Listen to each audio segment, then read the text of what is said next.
Guys, Sunday tayo ngayon. Good morning. Eto, paalis kami ni Mar. Hatid tayo ng ulam dun kina Manoy sa kabilang bahay muna. Ayan. So, late na akong kumilos ngayon kasi ayun si Diday, nilagnat. Si Mama, may UTI. So, andyan naman si ate. Ayan, ihahatid muna namin to. And then, tingnan natin yung itsura doon ngayon. Buti mainit yung panahon. Usong-uso na naman yung mga sakit-sakit ngayon na naman dahil sa ulan-ulan. Ay, naku, ewan ko. Ayun, hina pa ng boses ko. Diyos ko, Lord.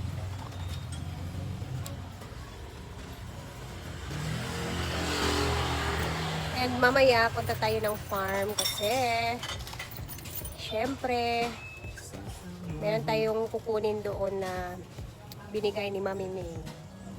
So, napakaagang nag-message ni Mami May kanina. Mamaya malalaman natin. For now, punta muna tayo sa bahay. And ihatid muna natin itong pananghalian nila Manoy doon. I-check natin kung ano yung mga ginawa nila.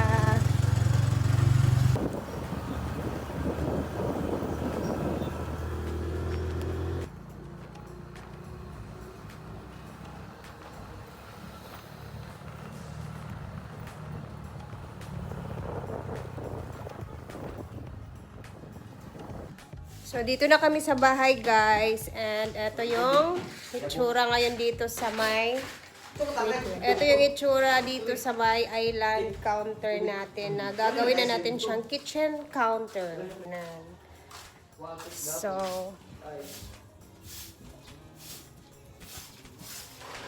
kita ko sa inyo yung itsura. Ayan na, binakbak na ni Manoy. Ito na yung itsura ngayon. And then, before, napakalapad niya, di ba? Tingnan nyo. Hanggang dito. So, ngayon, 60 by 60 na siya. Ano na siya ka? Nipis. Para medyo malawak-lawak din dito.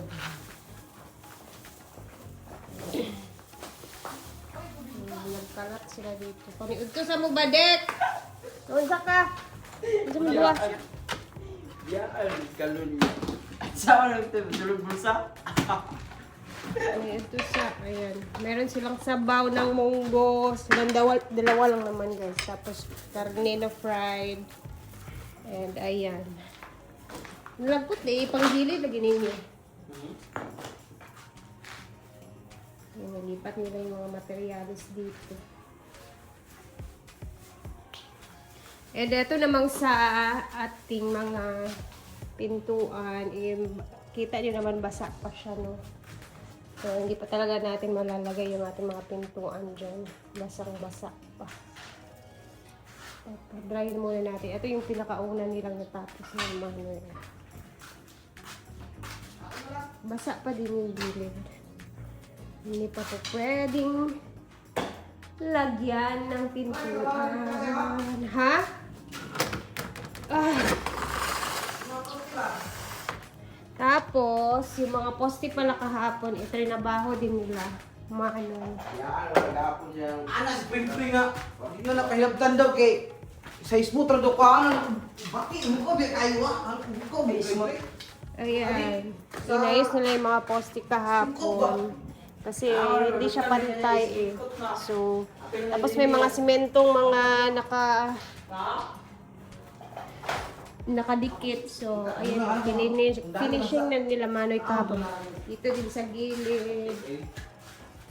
Ayan, malinis na siya. Makita ba?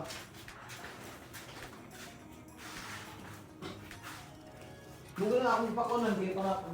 Tapos dito sa kwarto. Ayan yung dyan naman. Finishing na din yan. Para diretso na siya sa pag-skim coat. No? Kain naman na. Init-init pa yung sabaw niya.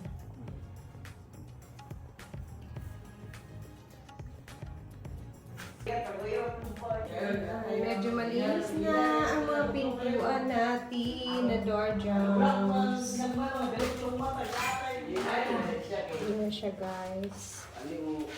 Finally, tayong ilang mga simento. Ito naman ay magagamit naman to dito sa ating counter island na gagawin namin.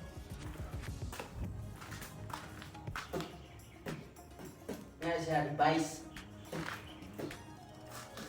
Naman sa kwarto namin ni Mark. Siya. Excited na din ako makita na nakakabit na yung mga pintuan. Ayun, may mga kabilya din dito, mga binili para sa island natin. Counter. Nilipat nila dito. Naglinis wala sila dito. Nilipat nila yung mga gamit. Kahapon, dito yung ha? Lagi diyan sana. So kahapon, dito yung yung trabaho ng ceiling namin guys. And then ayun, kinausap na din namin ni Mark. Then ipapapakyaw natin yun lahat from ceiling to tiles to CR para mas mas madali siya ba. And then makakalis din tayo kasi syempre kaibigan namin ni Mark yung magtatrabaho. And then yung dito sa labas naman is ayan, pinatingin din namin kahapon. Ipapaayos na namin yan siya, pati yung sa gate din napag-usapan din namin kahapon. So ayan, by Wednesday maybe operation, kasi kahapon sana dapat 'di ba Sabado yung sinabi ko, may emergency nangyari and hindi siya nakapunta kasi family problem, so kailangan mo nang unahin. And ayan, habang wala sila, syempre dito naman si Mano, yung mga pakonti-konti yung muna, si Mano yun muna yung ipapatrabaho namin para at least meron din siyang tratrabahuin araw-araw. Kaya sa kanya ko na inano yung island, yung kitchen natin na counter. So yung mga finishing na hindi pa tapos, pinatrabaho din namin sa kanya para at least meron siyang magawa. May trabaho din siya habang wala pa ding project sa ngayon na iba pang mga welding na ginagawa niya.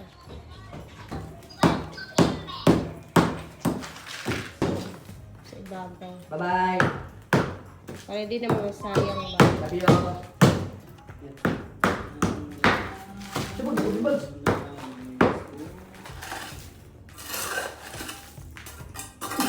Itong payo nga lang kami. Diri na? Di na. Okay, Kaya siya inusin. para magbutang nga tuhod gamay.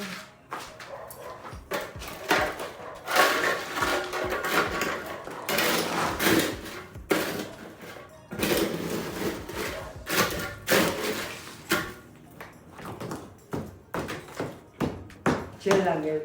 Ikaw na, lambur na sa pamilya.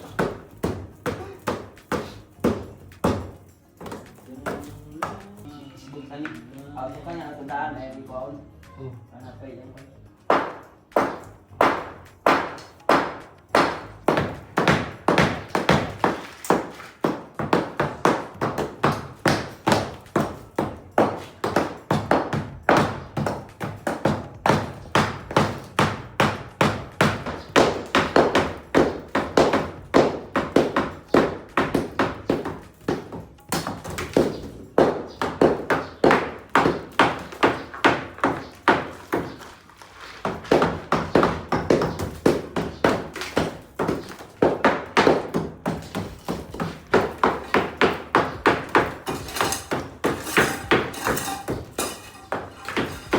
So ngayon guys, hindi na tayo masyadong magtatagal din dito kasi pupunta tayo ng farm. Meron tayong kukunin doon. And then, syempre pagkatapos naman sa farm, hindi na tayo magtatagal kasi kailangan kong asukasuhin muna si Diday and si Mama sa bahay kasi ayun na nga, nilagnat si Diday, si Mama naman na UTI. So syempre nahihilo kapag tumatayo. Ma-sensitive kasi si mama sa ano, kasi bawal na talaga siya sa mga maalat-alat eh. Kaya pag ganyan, kailangan muna talaga natin alagaan. Pamilya ang mauuna. So ngayon, pinipilit ko talagang mag-vlog muna kahit hindi maganda din yung pakiramdam ko, kasi alam nyo na, sayang naman yung isang araw na wala tayong upload, no? So, masukal na din pala dito sa likod, oh. Masukal na din dito na parte, oh. Kailangan natin itong linisin din dito. Ganun lang bahay nila. Naka-skim coat na.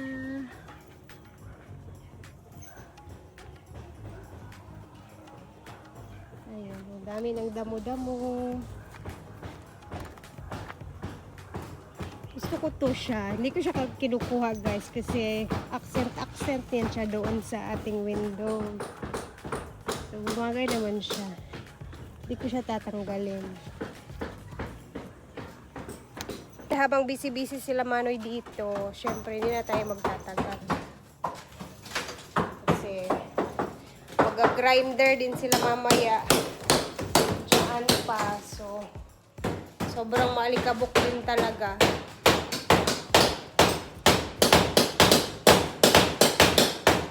Ayan.